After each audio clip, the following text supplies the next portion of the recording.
প্রাথমিক মনোনয়ন ঘোষণার পর বেশ কিছু আসনে পরিবর্তন আনল বিএনপি। এর মধ্যে যশোরে 4টি, চট্টগ্রামের 3টি ও পিরোজপুরের 1টি আসনের প্রার্থী করা হয়েছে। বগুড়া ছাড়াও ঢাকা 17 আসনে লড়তে পারেন দলটির ভারপ্রাপ্ত চেয়ারম্যান তারেক রহমান। এছাড়া জোট শরিকদের জন্য কয়েকটি আসনে দলের প্রার্থীদের সরিয়ে নেওয়ার সিদ্ধান্ত নেওয়া হয়েছে। শফিকুল হকের রিপোর্ট। ত্রয়োদশ জাতীয় সংসদ নির্বাচনের মনোনয়নপত্র সংগ্রহ ও জমা দেওয়ার শেষ সময় সোমবার। শেষ সময়ে এসে নাটকীয় কিছু সিদ্ধান্ত আসতে যাচ্ছে বিএনপির মনোনয়নে। অসুস্থতার কারণে বিএনপি চেয়ারপারসন বেগম খালেদা জিয়ার নির্বাচন করার বিষয়টিও অনিশ্চিত হয়ে পড়েছে। ঢাকা 17 আসন থেকে লড়তে পারেন দলের ভারপ্রাপ্ত চেয়ারম্যান তারেক রহমান। এছাড়া যুগপৎ আন্দোলনে শরিকদের জন্য ছেড়ে দেয়া আসনে দলীয় প্রার্থীদের সরিয়ে দিচ্ছে দলটি। সমঝোতার মাধ্যমে বিপ্লবী ওয়ার্কার্স পার্টির সাধারণ সম্পাদক সাইফুল হককে ঢাকা 12 আসন ছেড়ে দিয়েছে বিএনপি।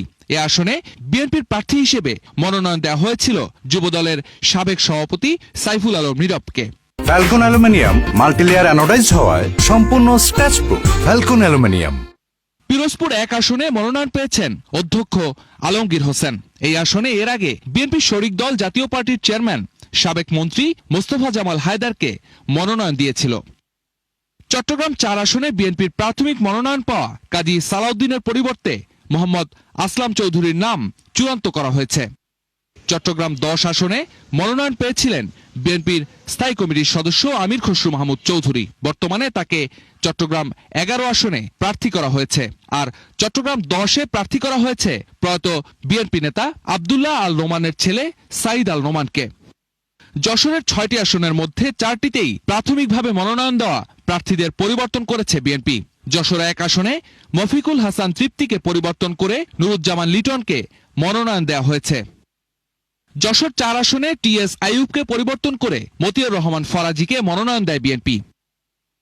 অ্যাডভোকেট শহীদ ইকবাল হোসেন যশোর 5 আসনে প্রাথমিকভাবে দলীয় মনোনয়ন পেলেও তা পরিবর্তন করে জোটের শরিক জমিয়তে উলামায়ে ইসলামের সিনিয়র যুগ্ম মহাসচিব মুফতি রশিদ বিন ওয়াক্কাসকে মনোনয়ন দেওয়া হয়েছে। যশোর 6 আসনে ছাত্রদলের সাবেক সভাপতি কাজী রনকুল ইসলাম শ্রাবণকে পরিবর্তন করে আবুল হোসেন আজাদকে মনোনয়ন দিয়েছে বিএনপি। আন্দালিব রহমান পার্থর ভোলার 1টি আসনে নির্বাচনে প্রার্থী হওয়ার সম্ভাবনা রয়েছে। শোনা যাচ্ছে ঢাকা 17 আসনে তারেক রহমানকে নির্বাচনে প্রার্থী হতে অনুরোধ করেছেন জাতীয় স্থায়ী কমিটির সদস্যরা। শফিকুল হক, 71।